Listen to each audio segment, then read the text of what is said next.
بسم اللہ الرحمن الرحیم۔ السلام علیکم۔ امید ہے آپ سب خیریت سے ہوں گے اور اپنی پڑھائی پر پوری توجہ دے رہے ہوں گے۔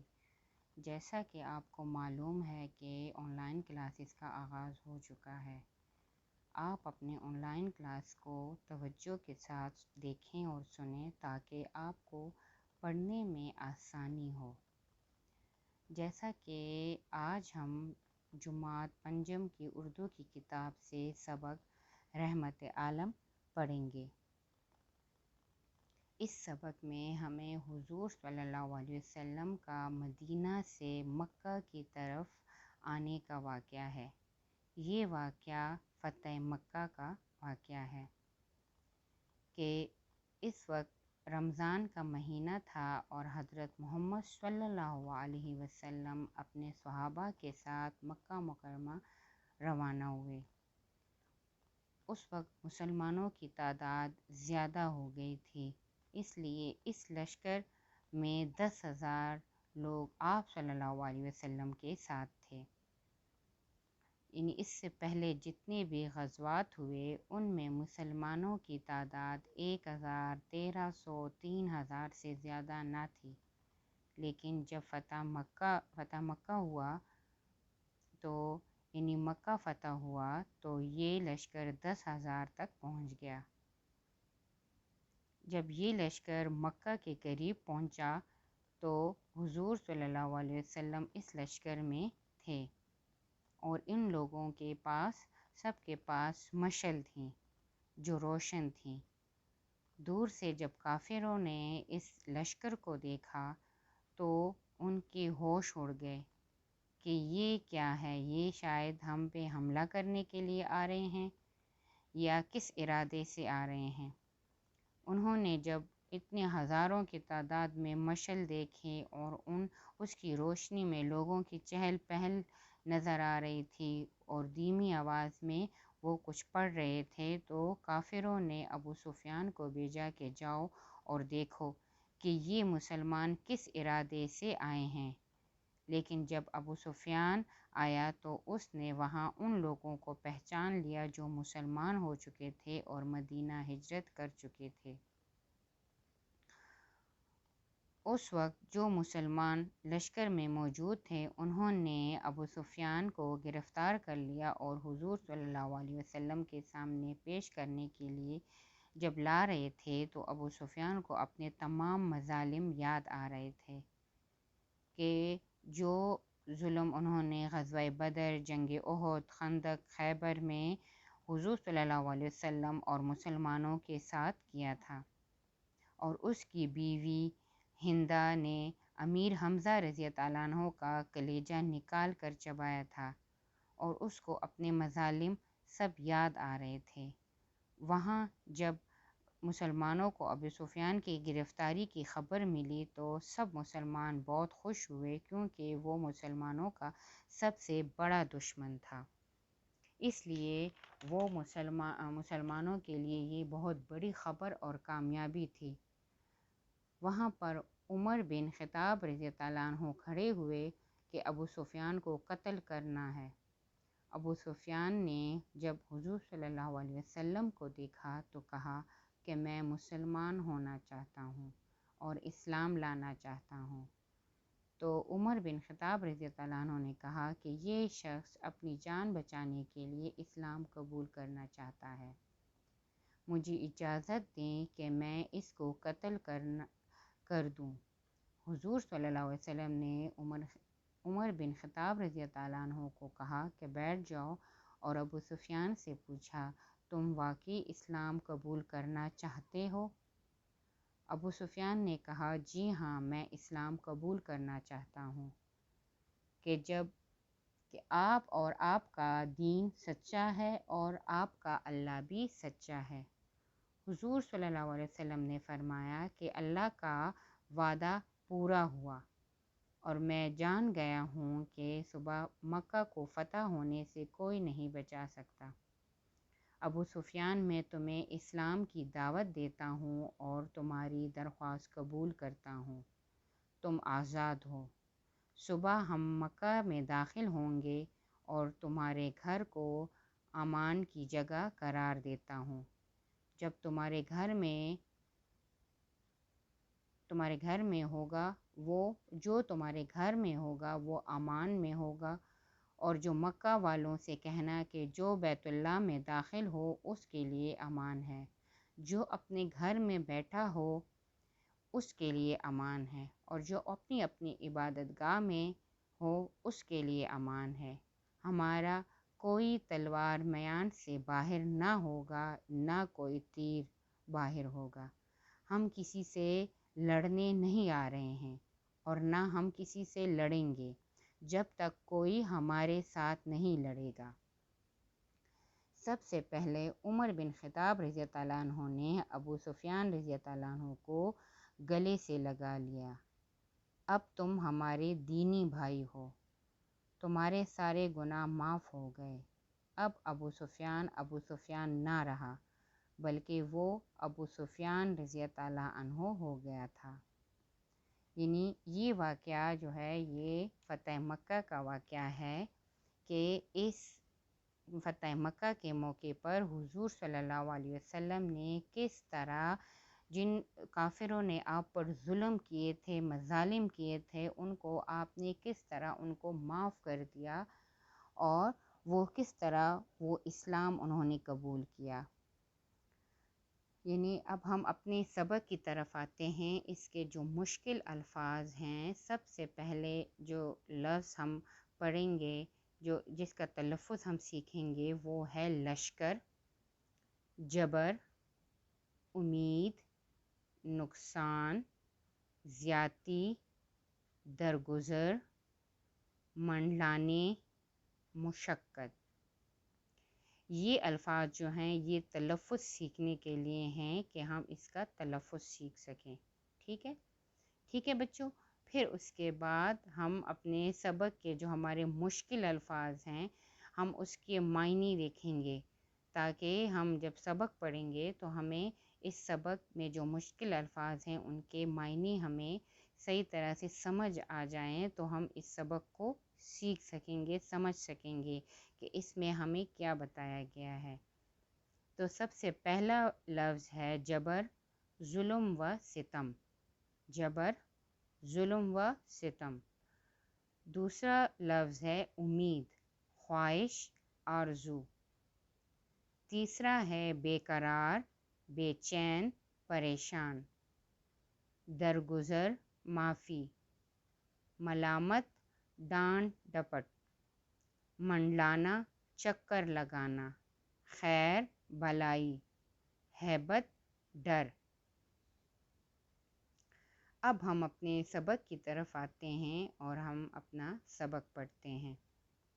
رمضان کا مہینہ تھا۔ حضرت محمد صلی اللہ خاتم النبیین صلی اللہ علیہ وصحبہ وسلم اپنے صحابہ کے ساتھ مکہ مکرمہ کی طرف روانہ ہوئے۔ 10,000 کا لشکر آپ صلی اللہ علیہ وسلم کے ہمراہ تھا۔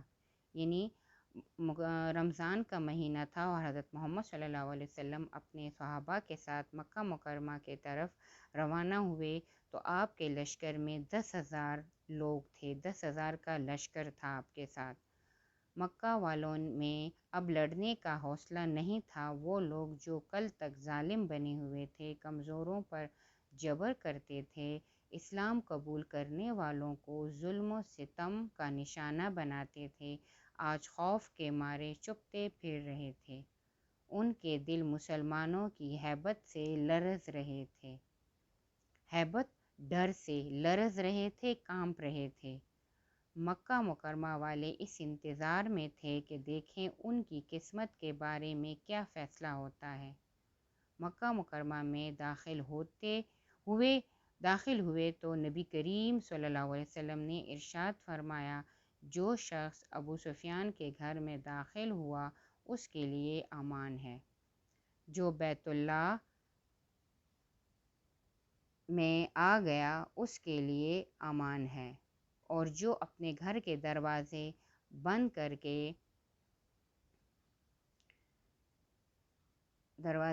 کر کے بیٹھ گیا اس کو بھی کوئی نقصان نہیں پہنچایا جائے گا۔ بیت اللہ شریف کے دروازے پر کھڑے ہو کر حضور صلی اللہ علیہ وسلم نے قریش کے لوگوں سے فرمایا، اے قریش والوں، جانتے ہو میں تمہارے ساتھ کیا سلوک کرنے والا ہوں؟ وہ بولے، آپ سے بھلائی اور خیر کی امید ہے۔ آپ صلی اللہ علیہ وسلم رحم و کرم والے بھائی اور رحم و کرم کرنے والے بھائی کے بیٹے ہیں۔ نبی کریم صلی اللہ علیہ وسلم نے ارشاد فرمایا، آج تم پر کوئی ملامت نہیں، جاؤ تم آزاد ہو۔ غزوہ احد میں آپ صلی اللہ علیہ وسلم کے پیارے چچا حضرت امیر حمزہ رضی اللہ عنہ کا قاتل وحشی اور قتل کروانے والی ہندہ بنت عتب آج آپ صلی اللہ علیہ وسلم کے سامنے پیش ہوئی۔ دونوں نے آپ صلی اللہ علیہ وسلم سے معافی مانگی، انہیں معافی دے دی گئی۔ دوسری انسانی تاریخ میں معافی اور درگزر کی ایسی شاندار مثال نہیں ملتی۔ عفو درگزر کا صرف ایک واقعہ نہیں ہے، حضور صلی اللہ علیہ وسلم کی زندگی اسی طرح کے واقعات سے بھری ہوئی ہے۔ آپ صلی اللہ علیہ وسلم سراپا رحمت تھے۔ آپ صلی اللہ علیہ وسلم کی زندگی رحمت و شفقت اور عفو و درگزر کا عملی نمونہ تھی۔ جان کے دشمن آپ صلی اللہ علیہ وسلم کے رحم و کرم پر ہوتے تو آپ صلی اللہ علیہ وسلم انہیں امان دیتے۔ کسی کو لاچار اور بے یار و مددگار دیکھتے تو آپ صلی اللہ علیہ وسلم کا دل پسیج جاتا، نرم پڑنا، پگھل جانا۔ آپ صلی اللہ علیہ وسلم آگے بڑھ کر اس کی مدد کرتے۔ یعنی یہ واقعہ جو ہے یہ پورا فتح مکہ کے بارے میں ہے کہ کس طرح حضور صلی اللہ علیہ وسلم نے سب کو معاف کر دیا۔ نیکسٹ پیج پہ جائیں ذرا، 15 صفحہ نمبر 15۔ ایک دفعہ نبی کریم صلی اللہ علیہ وسلم نے دیکھا کہ ایک غلام آٹا پیس رہا ہے اور ساتھ ہی درد سے کرا رہا ہے۔ آپ صلی اللہ علیہ وسلم اس کے قریب گئے تو پتہ چلا کہ وہ بیمار ہے اور اس کا ظالم آقا اسے چھٹی نہیں دیتا۔ آپ صلی اللہ علیہ وسلم نے اسے آرام سے لٹا دیا اور سارا آٹا خود پیس دیا۔ پھر فرمایا، جب تم سے آٹا پیسنا ہو مجھے بلا لینا۔ حضور صلی اللہ علیہ وسلم فرمایا کرتے تھے کہ تمہارے غلام اور خادم تمہارے بھائی ہیں، اللہ تعالیٰ نے ان کو تمہارے ماتحت کر دیا ہے۔ ہر مسلمان کو چاہیے کہ جو کھانا خود کھائے اپنے غلام اور خادم کو بھی وہی کھانا کھلائے، اور جو کپڑے خود پہنے ان کو بھی وہی پہنائے۔ اپنے غلام اور خادم سے ایسی مشقت نہ لے جو اس کی طاقت سے بڑھ کر ہو، اور اگر اس کی طاقت سے بڑھ کر ہو کام لے تو اس میں اس کی مدد کرے۔ مشقت، محنت، غلام یعنی نوکر جو ہوتا تھا اس کو کہتے ہیں، ٹھیک ہے۔ نبی کریم صلی اللہ علیہ وسلم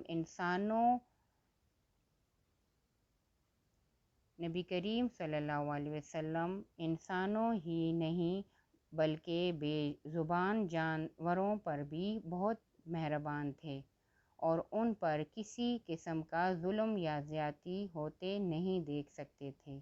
ایک دفعہ سفر کے دوران میں ایک جگہ ٹھہرے تو ایک صحابی رضی اللہ عنہ نے چڑیا کے گھونسلے سے ایک انڈا اٹھا لیا۔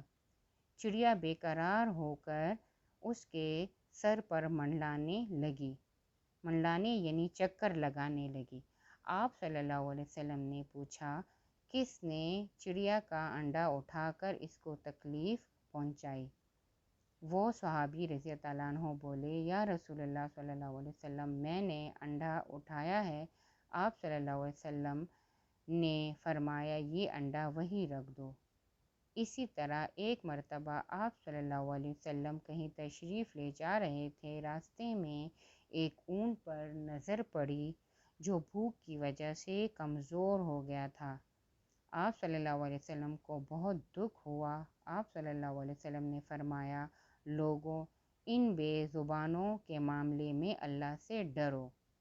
سچ یہ ہے کہ آپ صلی اللہ علیہ وسلم کو تمام جہانوں کے لیے رحمت بنا کر بھیجا گیا ہے۔ امید ہے کہ آپ کو اس سبق کی پوری طرح سمجھ آ گئی ہوگی۔ اب ہم اپنے ہوم ورک کی طرف آتے ہیں۔ جو ہمارا ہوم ورک ہے، جماعت پنجم گھر کا کام، سبق رحمت عالم کی پڑھائی کریں، دیے گئے الفاظ معنی رف کاپی پر لکھیں اور یاد کریں۔ یعنی جو الفاظ معنی آپ کو میں نے بتائے ہیں وہ رف کاپی پر لکھنے ہیں اور یاد کرنے ہیں۔ الفاظ معنی یہ ہیں۔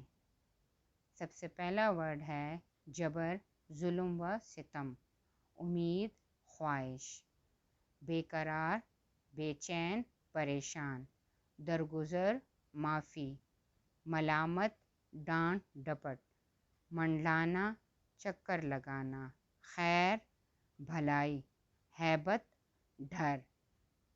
ٹھیک ہے، ان الفاظ کو آپ نے اپنے رف کاپی میں لکھنا بھی ہے، اور یعنی لکھ کر بھی یاد کرنا ہے، اور اس کو پھر زبانی بھی یاد کرنا ہے، اور لکھ کر اس کے لفظ کو سمجھنا ہے کہ کس طرح اس لفظ کو لکھا جاتا ہے۔ ٹھیک ہے، اور اپنی رف کاپی میں اس کو لکھنا بھی ہے اور یاد بھی کرنا ہے۔